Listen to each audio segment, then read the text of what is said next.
Ever want to level up on your math homework but aren't sure how?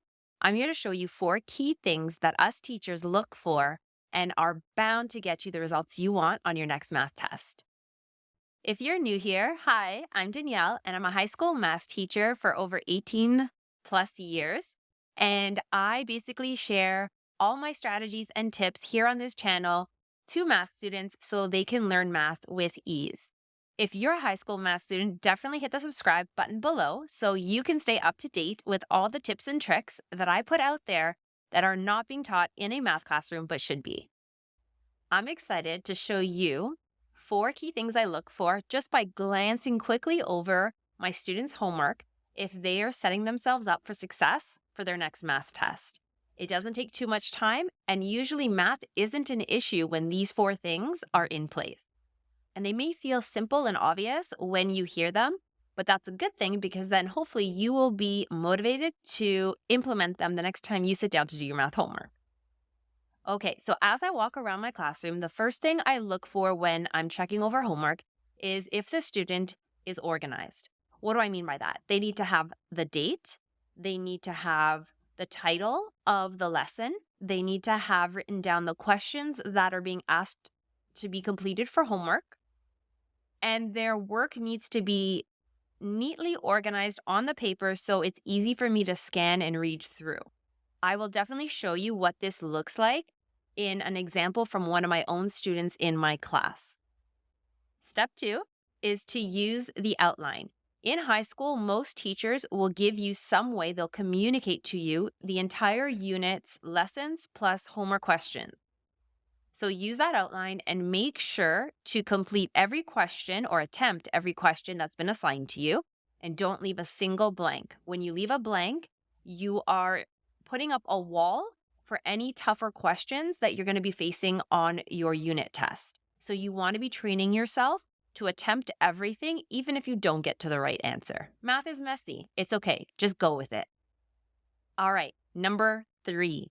This one's a big one, and I find it's more of an issue with junior level high school students versus senior level because grade nines don't really recognize or know that there are answers at the back of the book, depending on what they were exposed to in grade eight.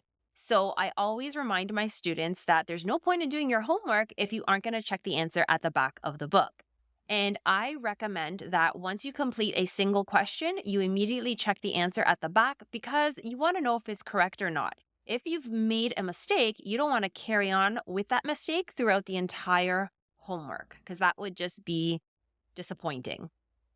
I also encourage my students to put check marks because they're like little motivation rewards as you're making your way through the homework to keep you going. And when you're correcting your work, you're also giving yourself study pieces for your next test because any mistakes you've been making, you're definitely going to want to study them for the unit test. All right, number four, the last one is show your work. Our brain tends to work faster than we can process and put down on paper. So, what we need to make sure is we are actually putting down and communicating mathematically in good form our answer. We want to pretend as if we're teaching somebody who has no idea what we're trying to do, step by step, how to work from the start of the question to the end of the question. So there should never be just one line of work. There should always be at least the question copied down in some shape or form, and then process being shown to get to the final answer. Plus, this is your way of guaranteeing part marks on a test. By showing me work, I can definitely throw in part marks here and there. So that way you're not losing out if you make a mistake at the end. Okay, let's look at two examples of students who've been in my class and done exemplar homework exactly the way I've outlined here with these four key factors. Okay, so here's the first homework sample that I have for you. So going back to step one, we have, and we can clearly see that it's organized. It has a date, it has a title, and it has all the questions listed out that have to be completed.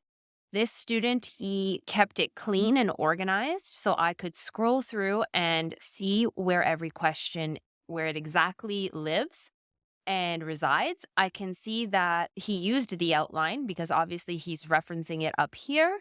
The homework has been corrected and checked with the back of the book. This student I guess, didn't have any mistakes, or maybe they corrected the mistakes in the moment. I prefer to keep the mistake and make note of it and then put the correction beside it. And then showing work. You can see that process is right there. I can see where all of his mathematical thoughts are lying.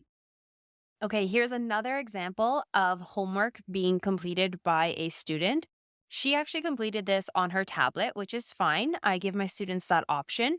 But the ideas, the four key things are still there. It's clearly organized. It has a date. It has a page number. I would like maybe what's missing are the questions. So I know what's been assigned.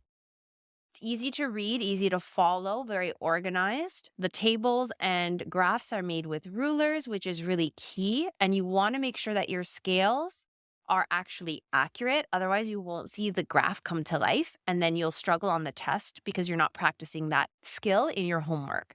Okay.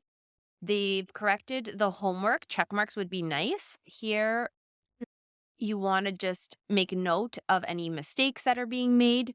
That way, they're there to study off of for the test. Okay. So, this is just another example of clean, organized, easy to read, fully attempted homework. And that's what we're looking for.